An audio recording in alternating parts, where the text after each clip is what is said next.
বন্ধুরা, তাহলে শুরু করি আজকের মক টেস্ট যে আলোচনা, সেই আলোচনা। কারণ এই আলোচনাটা খুবই ইম্পর্টেন্ট। বিশেষ করে তোমরা প্রত্যেকে আশা রাখছি এতক্ষণে কে বাঁচে গল্পটা সম্পূর্ণভাবে পড়ে ফেলেছো, এবং তোমাদের কাছে যেটা বলার সেটা হচ্ছে এই গল্পটার কিন্তু পুঙ্খানুপুঙ্খ ব্যাখ্যা একদম লাইন ধরে ধরে তোমাদের আমি পড়িয়েছি। চ্যানেল প্লেলিস্টে কিন্তু সেটা রয়েছে, তোমরা যারা দেখোনি তারা দেখে নিতে পারো।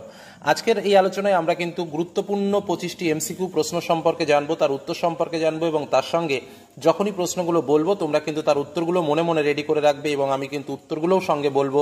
কটা উত্তর পারলে সেটা কিন্তু অবশ্যই জানাবে। আশা রাখছি যে প্রত্যেকটা উত্তর তোমাদের পারা উচিত, কারণ প্রত্যেকটা প্রশ্ন পরীক্ষায় আসার মতন প্রশ্ন। তো চলো পরপর প্রশ্নগুলো আমরা দেখে নিই। আমাদের প্রথম প্রশ্ন দেখো, কে বাঁচে গল্পের প্রেক্ষাপট কোন প্রেক্ষাপটে এই কে বাঁচায় গল্পটি রচিত হয়েছিল? সেটা হচ্ছে 1943-এর মনান্তরে, ভারত ছাড়ো আন্দোলনে, 76-এর মনান্তরে, নাকি দ্বিতীয় বিশ্বযুদ্ধ। তো এই প্রশ্নটা প্রত্যেকেরই পারা উচিত। তো যাই হোক, তোমরা উত্তরটা নিশ্চয়ই জানবে এবং কমেন্টে সেটা বলবে যে তোমরা এই 25টার মধ্যে কটা উত্তর পারলে না। তো যাই হোক, আমি তোমাদের উত্তরটা বলে নিই। উত্তরটা হচ্ছে 1943-এর মনান্তরের সময় কিন্তু বা তার প্রেক্ষাপটে কিন্তু এই গল্পটা রচিত হয়েছিল। কে বাঁচে। দ্বিতীয় প্রশ্নে আমরা চলে যাই। মৃত্যুঞ্জয়ের প্রতি নজর রাখার জন্য টুনুর মা কার কাছে কাতর অনুরোধ করেছিল? প্রতিবেশীর কাছে, নিখিলের কাছে, অফিসের বড়বাবুর কাছে, নাকি ডাক্তারের কাছে? এটাও কিন্তু তোমরা বুঝতে পারছো কোনটা উত্তর হবে। তো যাই হোক, উত্তরটা তোমরা নিশ্চয়ই দিয়েছো। এবার আমি তোমাদের উত্তরটা বলি, সেটার সঙ্গে একটু মিলিয়ে নাও। উত্তরটা হচ্ছে নিখিলের কাছে। পরবর্তী প্রশ্নে আমরা চলে যাই। মৃত্যুঞ্জয় নিখিলের থেকে 50 টাকা বেশি মাইনে পেত, তার কারণটি কি ছিল? মৃত্যুঞ্জয়ের চাকরি বেশি দিনের ছিল, মৃত্যুঞ্জয় ওপরওয়ালার প্রিয়পাত্র ছিল, মৃত্যুঞ্জয় অফিসে বাড়তি দায়িত্ব পালন করত, নাকি মৃত্যুঞ্জয়ের বয়স বেশি ছিল? তো এর মধ্যে উত্তরটা কি হবে? উত্তরটা কিন্তু মৃত্যুঞ্জয় অফিসে বাড়তি দায়িত্ব পালন করত, অর্থাৎ উত্তর হচ্ছে গদাগ। পরবর্তী প্রশ্নে আমরা চলে আসি। মৃত্যুঞ্জয় রোজ অফিসে যায়, কিসে করে অফিসে যেত? বাসে করে, ট্রামে করে, পায়ে হেঁটে, নাকি নিজের গাড়িতে? একদম সহজ প্রশ্ন। মৃত্যুঞ্জয় রোজ অফিসে যায় কিসে করে? বাসে করে, ট্রামে চেপে, পায়ে হেঁটে, নাকি নিজের গাড়িতে? উত্তরটা হচ্ছে কি? উত্তরটা হচ্ছে ট্রামে চেপে, অর্থাৎ উত্তর খদাগ।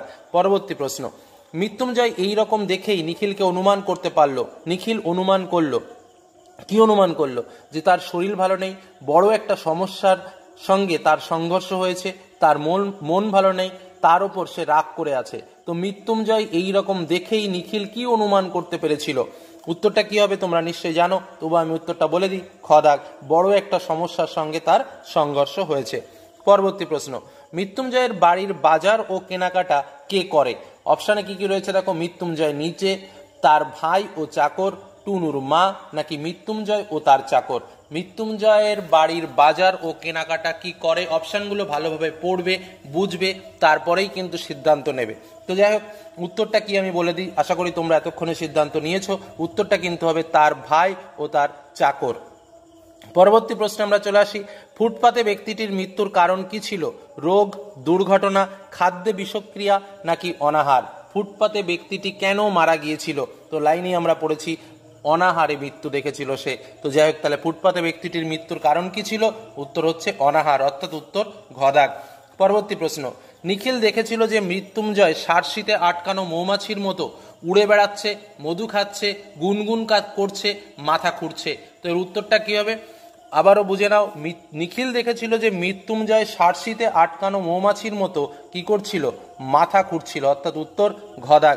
পরবর্তী প্রশ্নে আমরা চলে আসি। মৃত্যুঞ্জয় অফিসে ঠিকমতো না এসে কোথায় যায়? বাজারে, আত্মীয়র বাড়িতে, নিজের বাড়িতে, শহরের ফুটপাতে ঘুরে বেড়ায়। তো মৃত্যুঞ্জয় অফিসে ঠিকমতো না এসে কোথায় যায়? এর উত্তরটা কি হবে? উত্তরটা হচ্ছে, আমি বলে দিই, উত্তর ঘদাগ, শহরের ফুটপাতে ঘুরে বেড়ায়। পরবর্তী প্রশ্ন। মৃত্যুঞ্জয়ের বাড়িতে কতজন লোক? 10 জন, 5 জন, 7 জন, নাকি 9 জন? মৃত্যুঞ্জয়ের বাড়িতে কতজন লোক? এটা একদমই সহজ প্রশ্ন। উত্তরটা হচ্ছে 9 জন লোক। পরবর্তী প্রশ্ন। গা থেকে এইচি খেতে পাইনি বাবা, আমায় খেতে দাও, কথাগুলো কে বলেছিল? টুনুর মা, মৃত্যুঞ্জয়, নিখিল, নাকি মৃত্যুঞ্জয়ের ছেলেমেয়েরা? গা থেকে এইচি খেতে পাইনি বাবা, আমায় খেতে দাও, কথাগুলো কে বলেছিল? উত্তরটা হলো মৃত্যুঞ্জয় বলেছিল। পরবর্তী প্রশ্নে আমরা চলে আসি। নিখিল সন্তর্পণে প্রশ্ন করলো, প্রশ্নটি কি ছিল? তোমার কি হলো? কি হলো তোমার? কি হলো হে তোমার? কি হয়েছে তোমার? এরকম কিন্তু টার্নিং প্রশ্ন যে পরীক্ষায় আসবে না তার কিন্তু কোনো গ্যারান্টি নেই। খুব ইম্পর্টেন্ট প্রশ্নগুলো।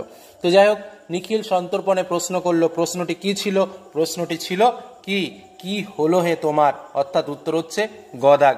পরবর্তী প্রশ্ন, নিখিল রোগা তীক্ষ্ণ বুদ্ধি এবং একটু কি আলসে প্রকৃতির লোক, সাহসী প্রকৃতির লোক, ভীরু প্রকৃতির লোক, চালাক প্রকৃতির লোক। তো উত্তরটা কি হচ্ছে?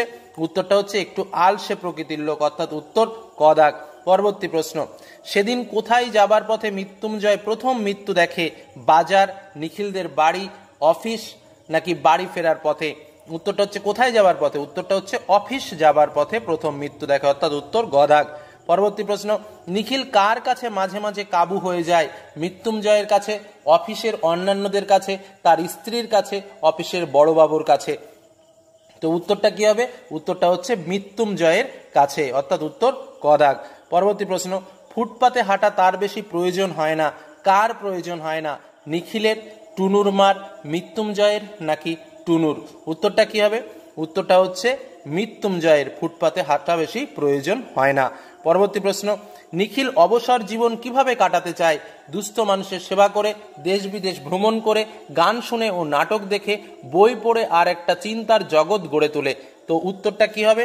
উত্তরটা হচ্ছে ঘদাগ, বই পড়ে আর একটা চিন্তার জগৎ গড়ে তোলে। পরবর্তী প্রশ্নে চলে আসি, মৃত্যুঞ্জয়ের ধুলি মলিন সিল্কের জামা এখন কি হয়েছে? পরিচ্ছন্ন হয়েছে, ছিঁড়ে গেছে, অদৃশ্য হয়েছে নাকি নতুন হয়েছে? উত্তরটা কি হচ্ছে? অদৃশ্য হয়েছে, অর্থাৎ উত্তর গদাগ। পরবর্তী প্রশ্ন, গ্রোয়েল কথার অর্থ কি?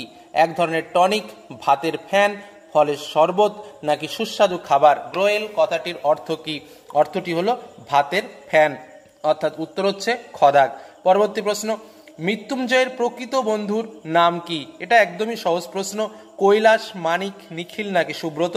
উত্তর হচ্ছে নিখিল। পরবর্তী প্রশ্ন, কয়েক মিনিটে মৃত্যুঞ্জয়ের সুস্থ শরীরটা অসুস্থ হয়ে গেল, তার কারণ কি ছিল? অফিসে কাজের প্রবল চাপ ছিল, প্রচণ্ড গরমের মধ্যে হেঁটে সে অফিস এসেছিল, প্রথমবার অনাহারে মৃত্যু দেখে সে প্রবল আঘাত পেয়েছিল, নাকি বেশি খাবার খেয়ে ফেলায় তার বমি হচ্ছিল? তো উত্তরটা কি হবে? উত্তরটা হচ্ছে প্রথমবার অনাহারে মৃত্যু দেখে সে প্রবল আঘাত পেয়েছিল, অর্থাৎ উত্তর গদাগ। পরবর্তী প্রশ্নে আমরা চলে আসি, অন্য সকলের মতো মৃত্যুঞ্জয়কেও সে খুব পছন্দ করে, সে কে? তার অফিসের বস, নিখিল, টুনুর মা নাকি টুনু? উত্তর হচ্ছে নিখিল। আমাদের আজকের মক টেস্টের লাস্ট প্রশ্ন, যথেষ্ট রিলিফ ওয়ার্ক না হওয়ার কারণ কি? টাকার অভাব, লোকের অভাব, সদিচ্ছার অভাব নাকি পরিকল্পনার অভাব? তো এটার উত্তর কি হবে তোমরা অবশ্যই কমেন্টে জানিও, আমি আর বললাম না। প্রশ্নটা তোমাদের জন্য রইল, কমেন্টে এর উত্তরটা তোমরা লিখে দিও।